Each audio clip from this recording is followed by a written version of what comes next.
এখন আমি আলোচনা করছি যে জিন্নাহ যে বললেন যে পাকিস্তান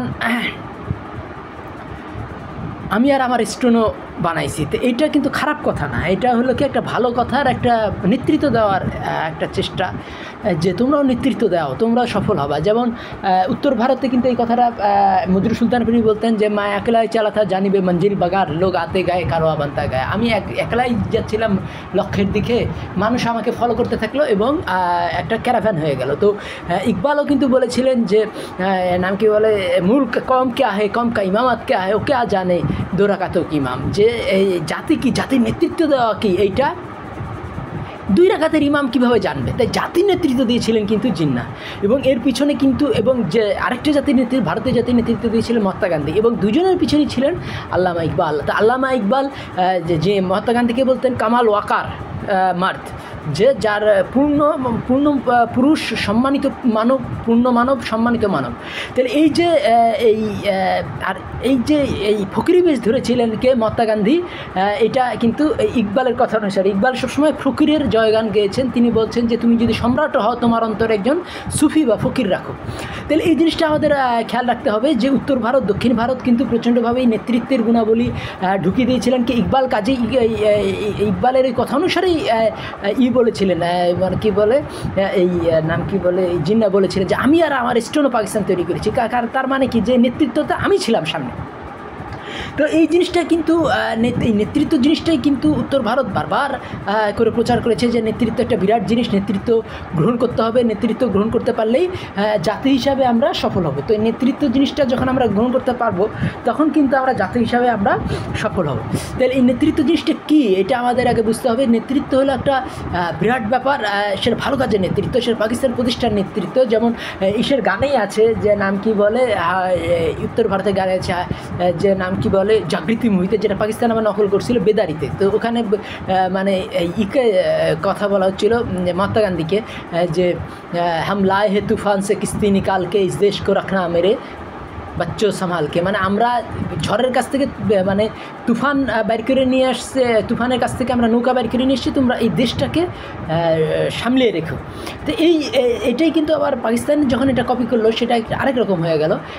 একই কথাই বললো যে হাম লায়ে হে তুফান সে, সেটা একই রকম থাকলো, কিন্তু ওটা হলো জিন্নাহকে লোক করে, এরা মহাত্মা গান্ধীকে লোক করে। কিন্তু মহাত্মা গান্ধী ও জিন্নাহ দুজনেই ইকবালকেই ফলো করছিলেন, যিনি জাতিকে নেতৃত্ব দেওয়ার কথা বলছেন। আর আমাদের বাংলায় কিন্তু জাতিকে নেতৃত্ব দেওয়ার কোনো ব্যাপার নাই। রবীন্দ্রনাথ বলছেন রেখেছ বাঙালি করে মানুষ করণী।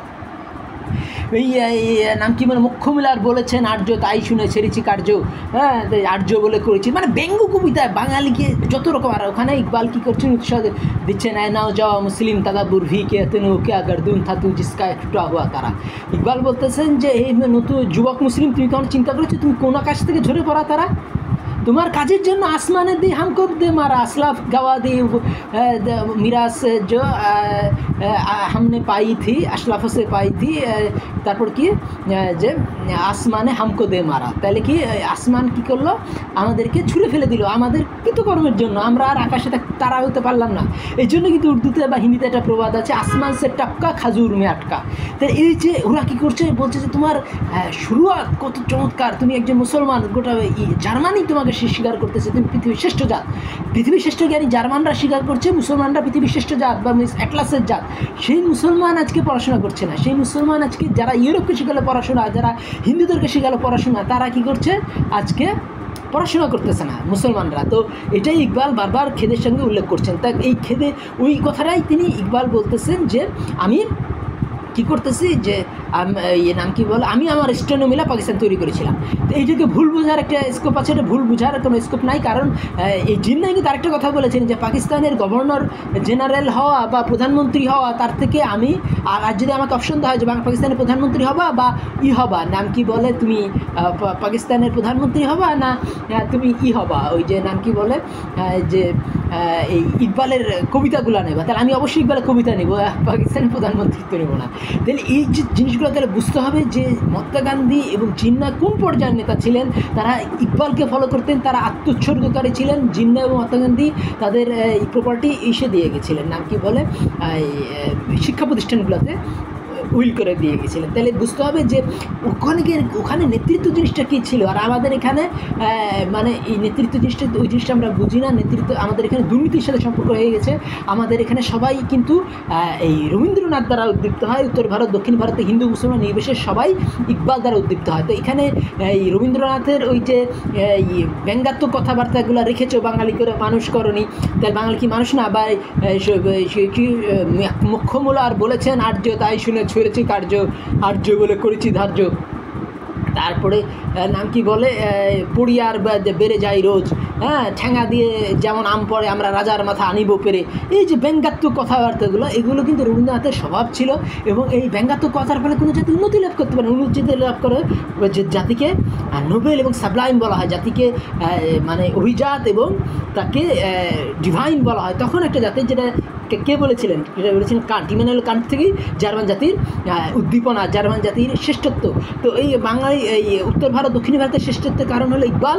আর বাঙালি জাতিদের সম্বন্ধে এরকম আশাবাদী কথা কিন্তু রবীন্দ্রনাথ ঠাকুর কখনোই বলেননি। তো এই জিনিসটা আমাদের বুঝতে হবে যে এই এর ফলাফলটা কী হয়েছে। শেখ হাসিনা যখন চলে যাচ্ছেন তখন তিনি বলতেছেন যে দুর্নীতিতে কত খারাপ দিক, যে তার কর্মচারী 400 কোটি টাকা নিয়ে পালিয়ে গেছে। তো এটা তো একটা অত্যন্ত খারাপ কথা, যে তুমি তাহলে কিসের প্রধানমন্ত্রী যে তুমি এই তোমার যে পিয়ন সে এত কোটি টাকা দুর্নীতি করার সুযোগ পায়, তুমি কেন সেই সুযোগ দাও? আর তোমার পার্সোনালিটি দেখে তার ভয় করা উচিত যে না, এই দুর্নীতিগুলো করলে আমার শাস্তি হয়ে যাবে, বিশাল শাস্তি হয়ে যাবে। তো কাজেই এই কথা বলার পরেই কিন্তু যখন শেখ হাসিনা বললো যে দুর্নীতি করার ফলেই আমার নাম কি বলে, দুর্নীতি করে আমার প্রধানমন্ত্রী 400 কোটি টাকা নিয়ে পালিয়েছে, এই যে কথাগুলো বললেন, এরপরে রাত 12টা না 2টার সময় ঢাকা ইউনিভার্সিটির ছাত্ররা বেরিয়ে এসে তারা এই নাম কি বলে, এই শেখ হাসিনার পতন চাই, শেখ হাসিনার পতন চাই, এভাবে তারা মাঠের মধ্যে জড়ো হয়ে গেল। সেখান থেকেই কিন্তু তার পরে প্রায় 20 বা 30 দিনের আন্দোলনের পরেই কিন্তু এই সরকারকে পালিয়ে যেতে হলো। ইন্ডিয়া পালিয়ে গেল প্রধান বিচারপতি, প্রধানমন্ত্রী, বাইতুল মুকাররমের খতিব, তা মানে সমস্ত স্তরের লোকরা সব ইন্ডিয়ায় পালিয়ে গেল। তাহলে এই জিনিসগুলো সব বড় বড় প্রতিষ্ঠান, আইজিপি, পুলিশের আইজিপি, সে ইন্ডিয়া পালিয়ে গেল। তাহলে এই জিনিসগুলো আমাদের বুঝতে হবে যে উত্তর ভারত দক্ষিণ ভারত এগুলো কিন্তু নেতৃত্বের গুণাবলীতে ভালো দিকে নেতৃত্ব, দেশ তৈরির কথা বলে, সেখানে জাতি তৈরির কথা আছে। যে ইকবালের ওই কথা অনুসারে যে কম কে আহে কম কি ইমামাত কে আহে, হ্যাঁ, যে ক্যা সমঝে 2 রাকাত কি ইমাম। তাহলে এই নেতৃত্বের কথা বারবার কি বলতেছেন ইকবাল। তারপর বলছে যে গায়ে দিন কি তানহা থামে আঞ্জুমান মে আব মেরে রাজদান আরবি হে। তাহলে এইটা কি, যে সেই দিনে আমি একা ছিলাম এই প্রতিষ্ঠানে, এখন আমার রহস্যের জ্ঞানী আরও আছে। তাহলে এই যে দার্শনিক আইডিয়াগুলো ইকবাল প্রথম এনেছিলেন, ইকবাল তার কবিতায় বলতেছেন। কিন্তু দার্শনিক আইডিয়া বলি, দেশ তৈরি বলি, জিন্না এবং ইকবালের বা মহাত্মা গান্ধীর যে নেতৃত্ব, সেই কোয়ালিটিটা কিন্তু বাঙালির মধ্যে সেও আসে নাই। কারণ বাঙালি বেশিরভাগ ক্ষেত্রে রবীন্দ্রনাথ, শরৎ এগুলো পড়ে এবং তাদের মধ্যে নেতৃত্বের ওই কোয়ালিটিগুলো তারা আনে নাই। কিন্তু এখন বাঙালি মুসলমান কিন্তু এই নেতৃত্বের কোয়ালিটি কিন্তু এমারসনের মধ্যে ছিল। এবং এমারসন পড়তেছে বাঙালি মুসলমান, তারা কান্ট, হেগেল, গেটে পড়তেছে, ইকবাল পড়তেছে, তারপরে শেক্সপিয়ার পড়তেছে। বাঙালি মুসলমান এখন কী হচ্ছে, তার জালওয়া দেখাচ্ছে বা উজ্জ্বল। তাহলে আমার কথাগুলি ভালো লাগলে আমার চ্যানেল সাবস্ক্রাইব করুন, লাইক বাটন ক্লিক করুন। আর কখনোই জিন্নার কথাটার সাথে এই হাসিনার কথাটা মেলাতে যাবেন না, কারণ একটা ভালো দিক আর একটা খারাপ দিক। আমার কথাগুলি ভালো লাগলে চ্যানেলটি সাবস্ক্রাইব করুন, লাইক বাটন ক্লিক করুন। ধন্যবাদ।